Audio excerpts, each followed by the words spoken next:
Good morning students. Hello friends. Welcome to Ashoka Online Academy. As part of the Ashoka Online Academy, we are seeing the daily current affairs in the daily current affairs program. So today we will see the 9th September current affairs 2021. So kindly follow these current affairs videos every day and subscribe to the Ashoka Online Academy channel to get the new updates.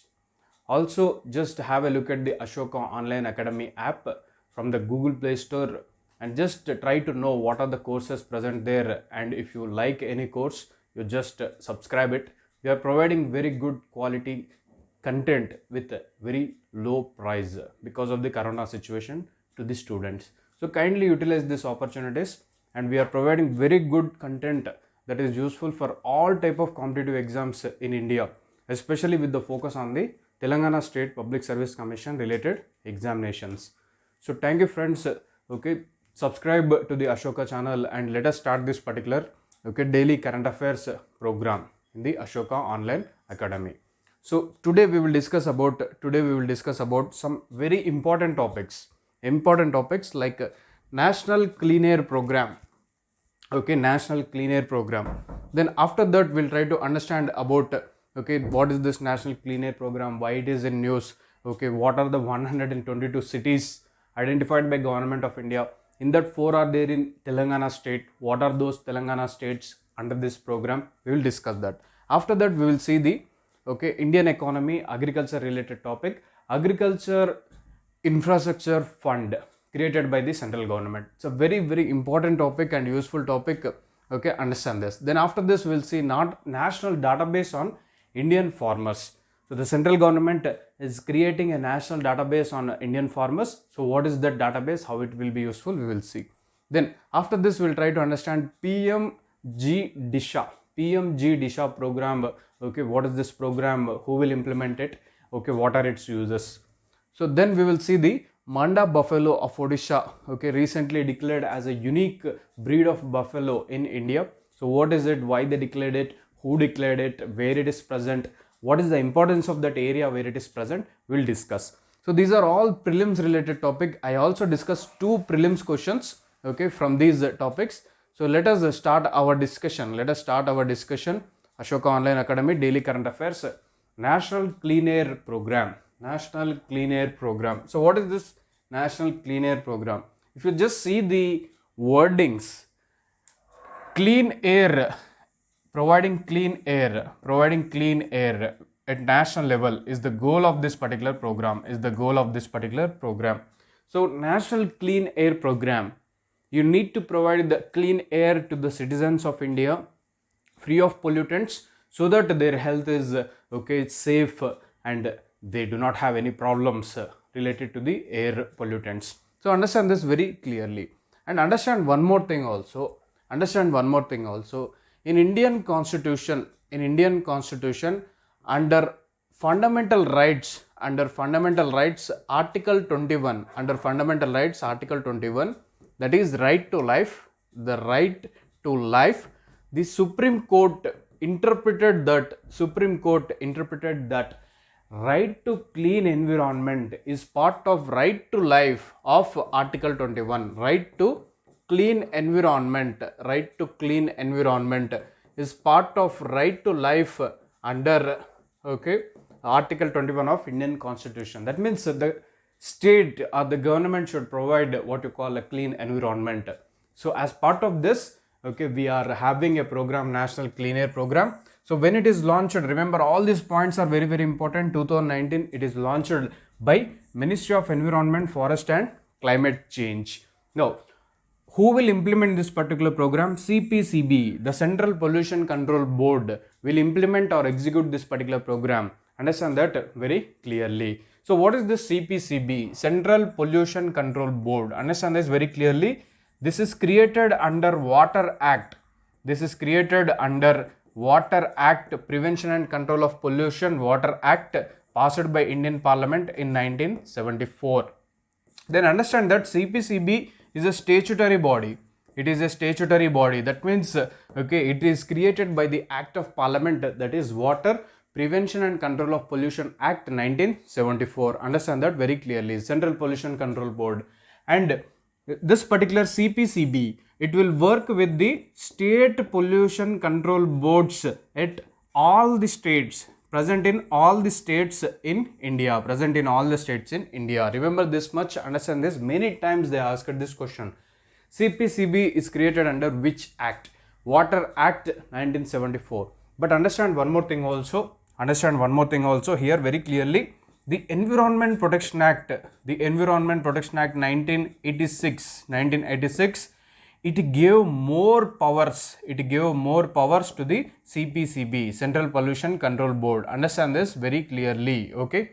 So it was formed under the Water Act 1974, but it is given more powers under Environment Protection Act 1986. So this is the short background about the CPCB. CPCB is executing the program National Clean Air Program. Understand this very clearly. So what is this National Clean Air Program? See here, it is the first ever effort in the country to frame a national framework for air quality management within a time-bound reduction target. That means the program is simply all about framing a national level program that works to reduce the pollutants in the atmosphere or the air.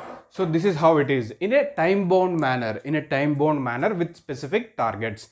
Now see here, this is important point. What is the aim of the National Clean Air Program? Understand this very clearly. Reduce the particulate matter PM 2.5 and PM10. Particulate matter means PM 2.5 means what? Particulate matter of size 2.5 microns. PM10 means particulate matter of size 10 microns. So what is this particulate matter? From where it will be emitted? Simply understand this. When you are burning the fossil fuel in the vehicle engines, 2-wheeler, 3-wheeler, 4-wheeler, if you just stand at the back of a vehicle in the traffic jam, so all the black fumes will come. So these black fumes are nothing but the particulate matter, that is unburnt diesel and petrol emitted from the vehicle exhaust. Different sizes, PM 2.5 small size, okay, black, okay, that is the black material, unburnt fossil fuel material, and PM10 somewhat bigger size. That's it, okay. Understand this very clearly. Or very simple, if you want to know what is particulate matter, you just after going in the traffic, you just come to the home, you just do like this. So all the black substance that is deposited on your skin, it is nothing but the particulate matter.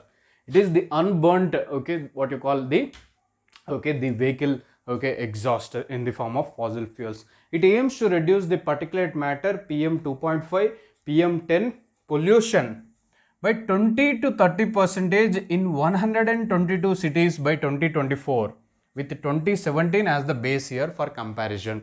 So what is this? So understand this very clearly. See here, 2017 is the base year. From 2017 up to the year 2024, in the 122 cities in India, the particulate matter PM 2.5 and PM10, particulate matter PM 2.5, PM10 should be reduced by 20 to 30%. Understand this very clearly. That is the meaning. So this is the base year and this is the target year. 2024. By that time, from 2017 to 2024, we need to reduce the particulate matter 2.5, particulate matter 10 microns between 20 to 30% in 122 cities. All these points are very, very important. You have to write this and read this or just understand this like this. They will give the difficult questions from this particular statement. Understand that very clearly. 122 cities. What are these 122 cities? They are identified by the Central Pollution Control Board, where you have more amount of air pollution. 122 cities. In these 122 cities, you have to reduce the particulate matter PM 2.5, PM10 by taking appropriate measures. See here, these particulate matter small pollutants, they may emit from the vehicle exhaust, they may simply the dust that is deposited on the roads, okay, and the construction, okay, waste, okay, big building is constructed, a lot of waste will be there, okay, a lot of small particles will be there in the air in the form of dust. So all these are particulate matter, understand that very clearly. Okay, if you are going on the road, simply small dust particles come and fall in your eyes, so this is also the particulate matter, understand that very clearly. Okay, so you need to reduce this particulate matter. Why? Because they cause some health problems. For example, particulate matter of size 2.5, so if you inhale it, so what will happen? It causes the respiratory problems, and if people are suffering from asthma, they experience, okay, very difficulty. Okay, so understand that very clearly. So the idea is reduce this. And one more thing, in this 122 cities, there are 4 cities from Telangana also. So what are those 4 cities? Definitely Hyderabad will be there. Hyderabad city is there. Then second, Sangareddy city. Then third is Patancheru. Then fourth is Nalgonda district. 4 cities are there in this National Clean Air Program. You can expect a prelims in Group 1, okay, prelims exam or Group 2 exam. They will ask, National Clean Air Program of Government of India, how many cities are there from Telangana state? 4, okay, cities. Hyderabad, what are they? Hyderabad, Sangareddy, Patancheru, Nalgonda. Understand this very clearly. What is the goal? The goal is from 2017 to 2024, you need to reduce the particulate matter of size 2.5 micron to 10 microns between 20 to 30%. Understand this very clearly. So see here, this is the National Clean Air Program. So these 122 cities are called as non-attainment cities. So what is this non-attainment cities? Non-attainment cities, they are identified by the Central Pollution Control Board, where you have more air pollution. That is non-attainment cities. Second is, these 122 cities are located in 23 states and union territories. Remember this very clearly. Okay, understand this. There is a, okay, understand this. And there are more number of non-attainment cities in this program in the state of Maharashtra. Understand this point also very clearly. Okay, so just these are some of the facts you need to remember. 122 cities are there in 23 states and union territories, and within this 122, more are there in the Maharashtra. How many are there in Telangana? In Telangana, you have just the 4 cities. In Maharashtra, there are 18 cities. Mumbai, Nasik, Pune. Okay, so many are there. 18. Okay, so this is how it is. Understand this very clearly. Now, understand this very clearly. National Clean Air Program. So, 23 states to 122 cities. You have 92 action plans. Now, we are saying that we need to decrease the particulate matter of size 2.5 and 10 microns, okay, between 20 to 30% up to 2024 by the base year 2017. But what are those particulate matter? From where you get those particulate matter? So see here, transportation sector, diesel vehicles, petrol vehicles, they emit the particulate matter. 38% is there, particulate matter. Then industries, like power generation industries, okay, they emit huge amount of fly ash, particulate matter, okay, 18%. So this is all the percentage of the particulate matter. So understand this from various sources. Waste management, like solid waste dumping, municipal waste dumping, in those areas, 11% of particulate matter. Domestic cooking, that means inside the home, you burn the fossil fuels like wood and cow dung. So a lot of fly ash will be emitted, particulate matter. Construction waste, okay, a big apartment is being constructed, a lot of, okay, dust is there, that is particulate matter, 8%. Road dust, so road dust, on the roads you have a lot of small dust, I told you, no, that's why on the roads, if you just travel on the roads, there will be dust missions. So simply a person will be moving along the sides of this particular road, where he just pick up all the dust into that mission, dust absorbing missions. Why? Because they are particulate matter. Then, so see here, and other sources, you have this percentage of particulate matters. Understand this very clearly. Particulate matter means not only the vehicle exhaust, all these sources are there, okay, thermal power plants, landfills, okay, or waste management areas, domestic cooking, construction debris, road dust. So all these are part of the particulate matter. Now if you see the Telangana state, so if you just see, I told you, no, in Telangana also the population 35 million is there. Here and non-attainment cities are 4 cities as part of the National Clean Air Program. I told you, no, Nalgonda, Hyderabad, Patancheru, Sangareddy. 4 are there. Now in Hyderabad, okay, see here, understand this, transportation, okay, sector, they want to reduce this particular particulate matter by 35%. Industries and power industries, they want to reduce it by 11%. Waste management, see here, they want to reduce the particulate matter by 10%. Household cooking, they want to reduce the particulate matter by 2%. Road dust 6%. Construction waste 8% you have to reduce. So all this is how you reduce the particulate matter, okay, in these areas, okay, as per the National Clean Air Program. Why? Because the goal is you need to reduce the particulate matter by 20 to 30% in 122 cities, okay, by 2024, like that. So understand these things very clearly, okay. Now what is the news? The news is this: according to the Environment Ministry, the number of cities with improved air quality had increased to 104 in 2020 from 86 in 2018 due to policies of government such as National Clean Air Program.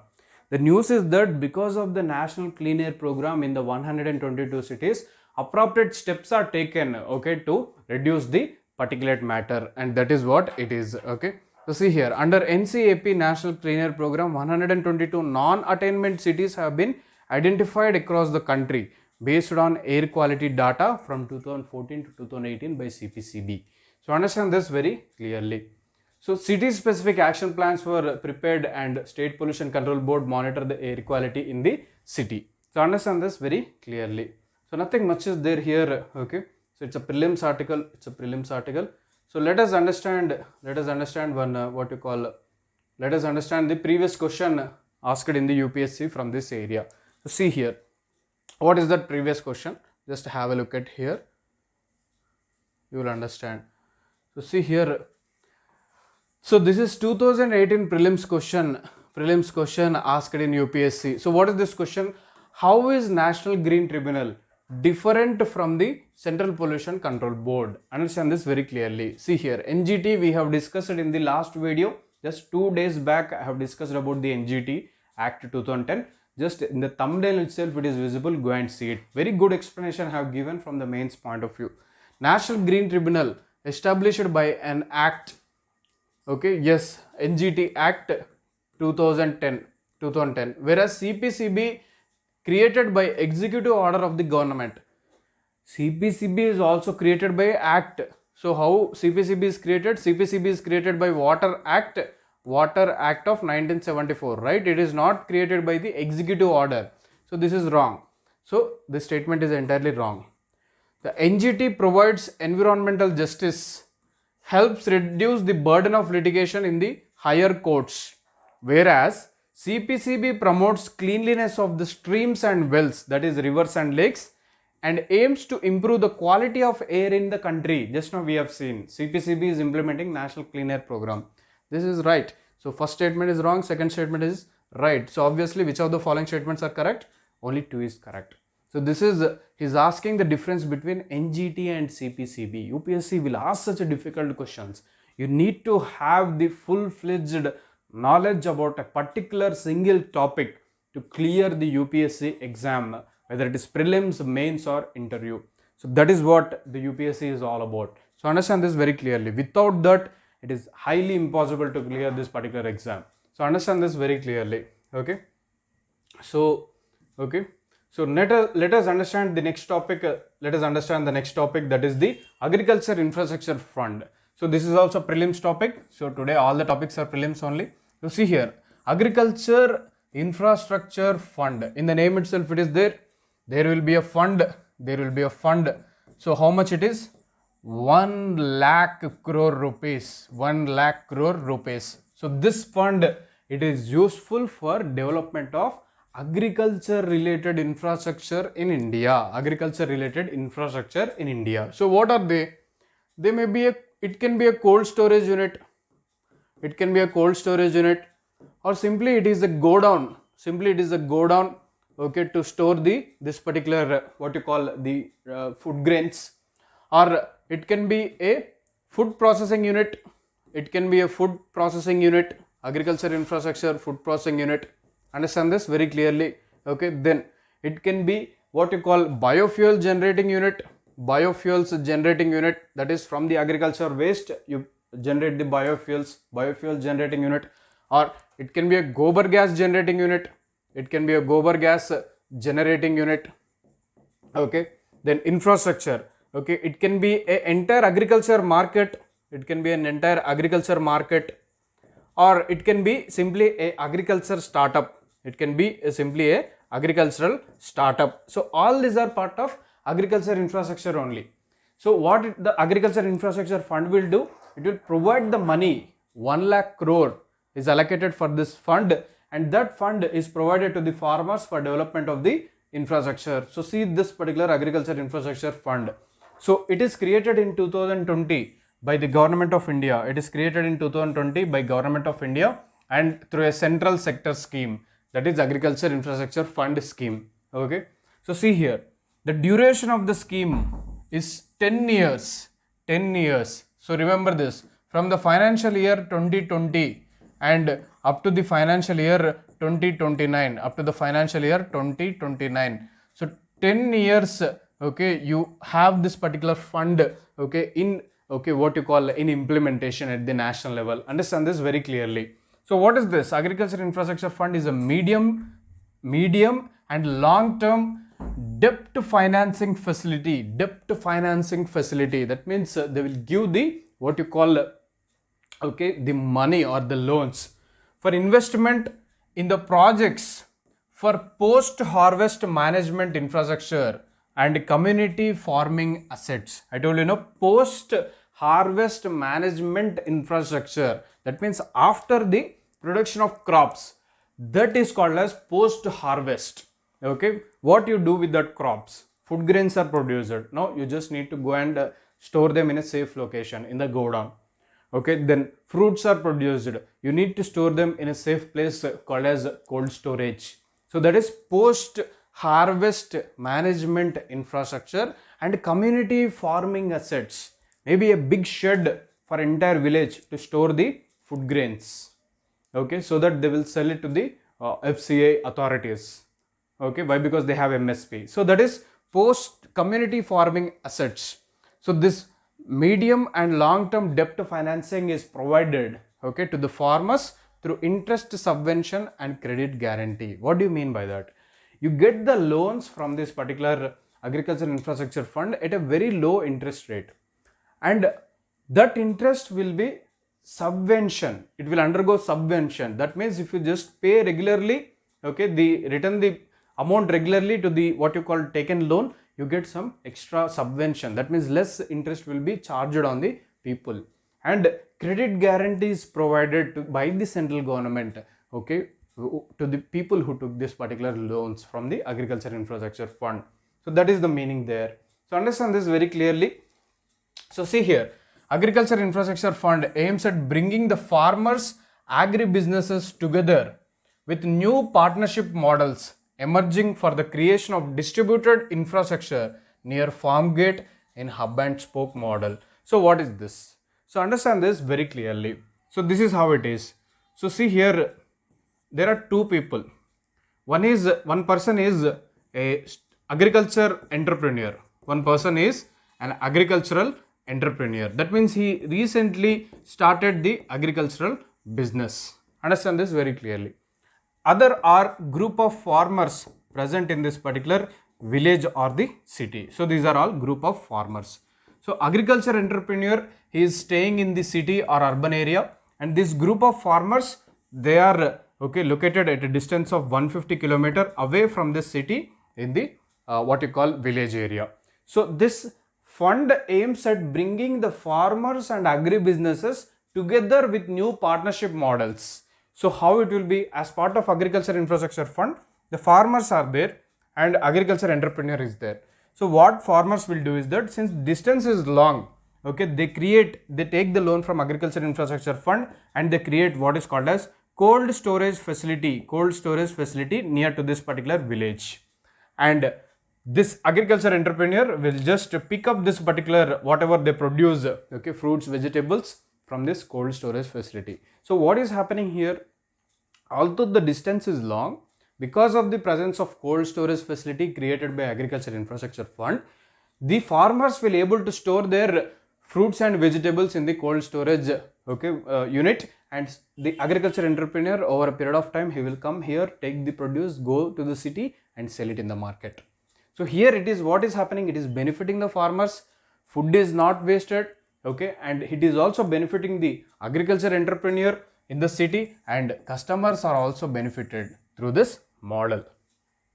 Are you understanding this? Okay, it brings the farmers and agribusinesses together with new partnership models by creating infrastructure, by taking the loan from Agriculture Infrastructure Fund. So these assets will enable the farmers to get greater value for their produce, as they will be able to store and sell at higher prices, reduce the wastage, increase the processing and value addition. I told you, no? So how it will be useful? So just understand this particular figure. Okay. Now, how much money they will be provided, the Agriculture Infrastructure Fund will have? Just now I told you, you will have in this 1 lakh crore. 1 lakh crore will be there. And who are eligible to this 1 lakh crore funds? Farmers, farmer producer organizations, PSCS, primary agriculture credit societies, marketing cooperative societies, self-help groups, agricultural entrepreneurs, agricultural startups, local bodies, public private partnership projects, all of them are eligible to get this particular 1 lakh crore loan, from the Agriculture Infrastructure Fund. Now why it is in news? It is in news, why? Because it is created in 2020, 1 lakh crore is there in this fund, but nobody is taking the loans from this particular Agriculture Infrastructure Fund. Why? Because people don't know that we have a fund called as Agriculture Infrastructure Fund of 1 lakh crore and we are eligible.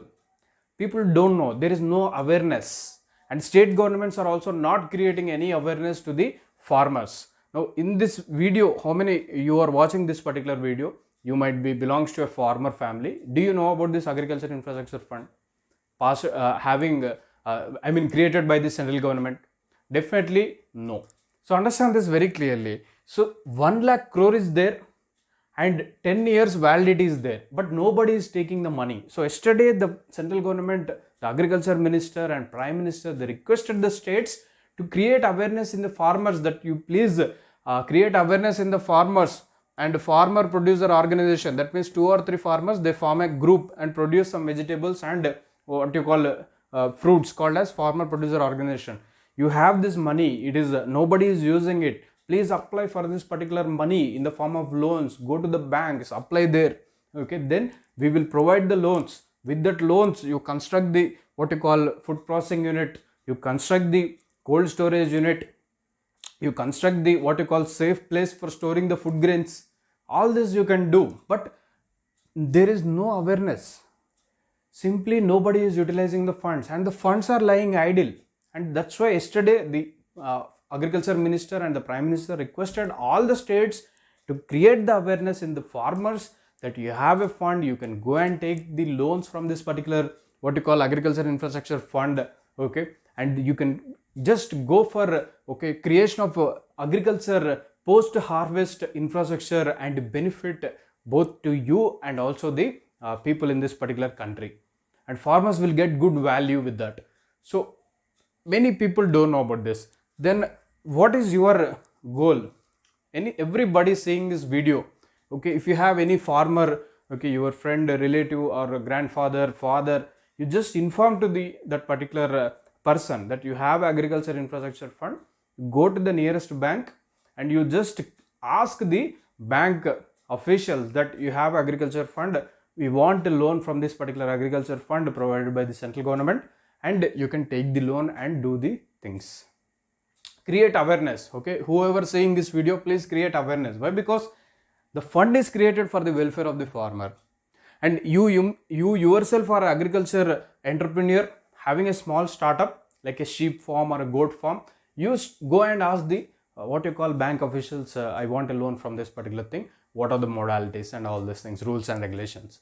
So this is how you should create awareness in the people after learning the things. So see here, there is an interest subvention of 3% per annum. That means if you just what you call pay it regularly, you get the 3% less interest.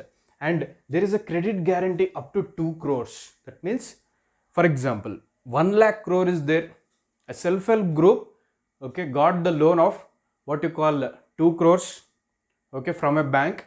Up to 2 crores, for that loan central government will assure to the bank that we are guarantee. That is called as credit guarantee up to 2 crores. So this is how it is. Whoever seeing this video, please create awareness in the people. So what is this credit guarantee trust management? See here. Launched in 2002, credit guarantee. See here, trust management scheme. So this is makes available collateral free credit to the micro and small enterprise sector. The corpus to the CGTMSC is contributed by the Government of India and SIDB, Small Industries Development Bank of India, in the ratio of 1:4 respectively. So credit guarantee trust for micro and small enterprises. So what is this? Credit guarantee trust for micro and small enterprises, So this is what it is, created by the central government in the year 2000. So it provides the corpus, that means the amount will act like a collateral to the banks who provide loans to that particular people. Understand that very clearly. So ikkada em ledhu, meer ikkada confuse avvakandi. Credit guarantee trust for micro and small enterprises, created in the year 2000 by central government. Very good. So see here, you are there, you are a farmer, you went to the bank, and you asked the loan of imagine 10 lakh. Bank will provide you the loan without any collateral. Why? Because this 10 lakh provided by the bank to the farmer is guaranteed by this credit guarantee trust management, what you call for micro and small enterprises. Understand this very clearly. And this fund, whatever the fund is there, it is contributed by Government of India 4% and 1% by SIDB. So this fund will assure to the banks that whenever people come to you to ask the loan, please give them. Do not fear. If they don't pay also, the government will pay to you. That is what the credit guarantee trust. So understand that very clearly. This is how it is. So next, national database on Indian farmers, easy prelims related question topic, very simple. So the central government has created it has announced that it has created the national farmers database with records of 5.5 crore farmers by taking data from various schemes such as PM Kisan, Soil Health Card, insurance schemes like PM Fasal Bima Yojana. So Government of India has announced all these schemes, right? PM Kisan, Soil Health, Fasal Bima Yojana, where it asked the farmers to register in these particular schemes. When they register, they provide the data. All the data is kept at one single place by the Government of India in a database called as National Database for the Farmers. So as of today, the Government of India has created the database for 5.5 crore farmers with entire information about these 5.5 crore farmers. Now understand this, they are creating, that means more people will add. It doesn't mean that there are only 5.5 crore farmers in India. No, more people are there. Understand that very clearly. Almost 50% of the population in India, they depend on the agriculture sector for their livelihood and survival. So slowly they will create. Just now they have created, they expand this database over a period of time. Then it is the database is under the Ministry of Agriculture and Farmer Welfare, and it is technically help is provided by the MeitY, Ministry of Electronics and Information Technology. And the Agriculture Minister asked the state governments to create their own databases under the national database for the farmers, and allow the linkage to the land records maintained by the states. So what the Union Agriculture Minister said yesterday is that he requested the state governments also, you create your own databases about the information related to farmers in your states and integrate that database with the national database on the farmers. So what is the use? In future, if Government of India wants to launch any scheme, so it will simply, it is able to implement the scheme related to the farmers, okay, with very fast and in an efficient manner. Now what is happening, every time the farmers, a new scheme come, they have to apply, they have to load their details, okay, they have to register themselves, and it is taking a lot of time. Now if you have a single database at national level about the farmers, tomorrow if a new government come, if some government scheme is new scheme, simply they will implement the scheme about the farmers with this database created at national level. And slowly what will happen, the land records of farmers can be kept in that particular what you call database, and there is no problem of land grabbing or loss of land because of illegal activities, and farmers land is assured, okay, protection and safety. So this is a small topic, but it has a lot of application. The database could be used for targeted service delivery with higher efficiency in a focused and time-bound manner. I told you, tomorrow government wants to introduce a scheme where they want to just give some 1000 rupees or 10,000 rupees to the farmers, okay, because of any what you call situation, any natural calamity like that. Simply it will just send the money within few minutes. Why? Because you have a database, you have information, and everything is electronic now, okay, money transfer, everything is being done in an electronic manner. So understand that very clearly. So PMGDISHA, so what is this? Pradhan Mantri Gramin Digital Saksharata Abhiyan, PMDISHA. Pradhan Mantri, Gramin means rural, digital means IT and computers, Saksharata means literacy, Saksharata means literacy Abhiyan, that means it is a rural digital literacy program. Very simple, it is a rural, it is a flagship digital literacy program in the rural areas of India, PMGDISHA. Understand that very clearly. For prelims, you need to remember it is launched in 2017. It is to create the digital literacy awareness in the rural population or in the rural India. Understand that very clearly. It is not in urban areas. The scheme targets to make 6 crore persons in rural areas across the states and union territories digitally literate.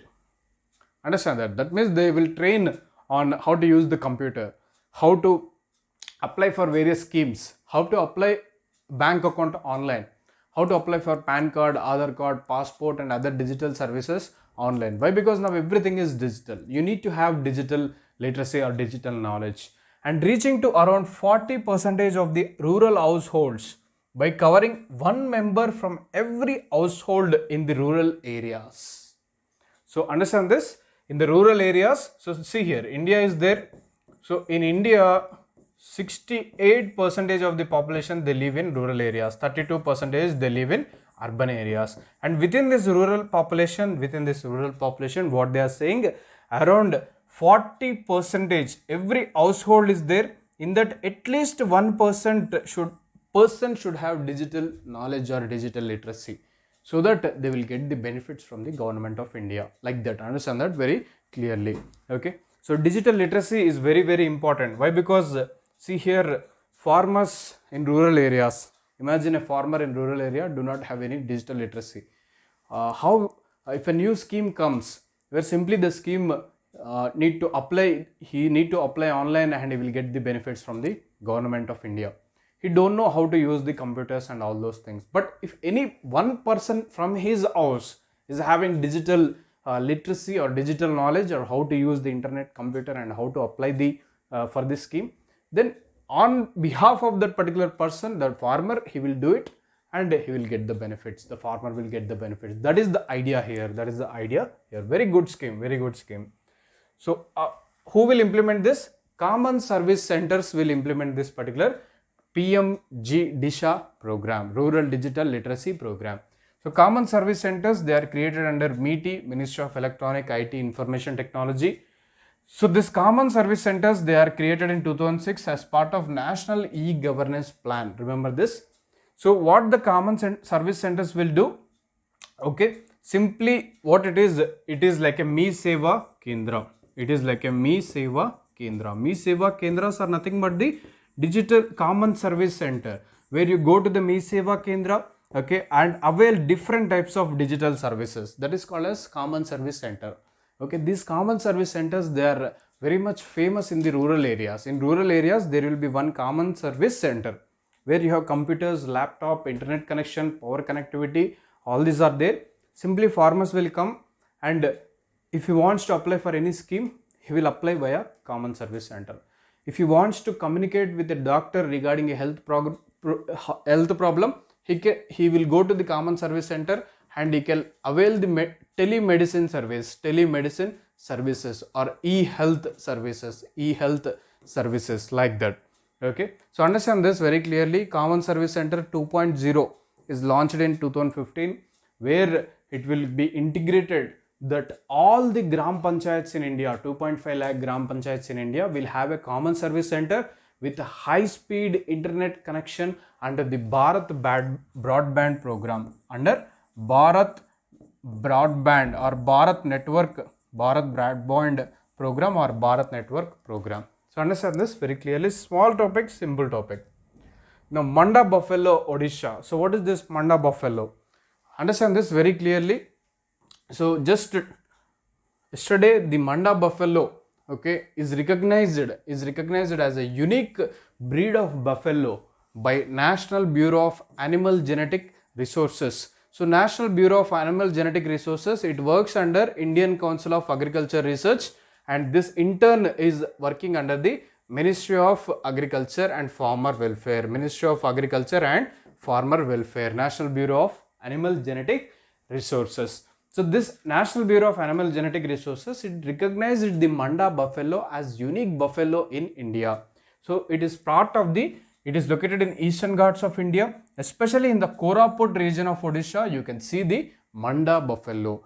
Why it is a unique buffalo? It is a unique buffalo why? Because it is resistant to parasitic infections. It is resistant to parasitic infection. That means it has very strong immune system. And second is that it is less prone to diseases. So different types of diseases, okay, which is commonly found in the cattle, like foot-mouth diseases, okay, foot-mouth diseases. So such diseases are, okay, not occurring in this particular Manda buffalo because of its strong immune system. And these buffaloes, they can live for a longer period of time by eating less grass or less fodder. So understand this very clearly, okay. So these are the Manda buffalo, the uniqueness. They are present in Koraput region of Odisha. Now Koraput region of Odisha is very, very important. Why? Because the Koraput region of Odisha is famous for globally important agriculture heritage site. So what is this globally important agriculture heritage site? United Nations Food and Agriculture Organization. United Nations Food and Agriculture Organization declares this globally important agriculture heritage site, globally important agricultural heritage site. So this globally important, in the name itself it is there, it is important for agriculture and it is a agriculture heritage site. That means, see here, what is the speciality of Koraput region? On the mountains, see here, if a mountain is like this, farmers over a period of time, they create the mountain like this. On their own, they just shape the mountain like this.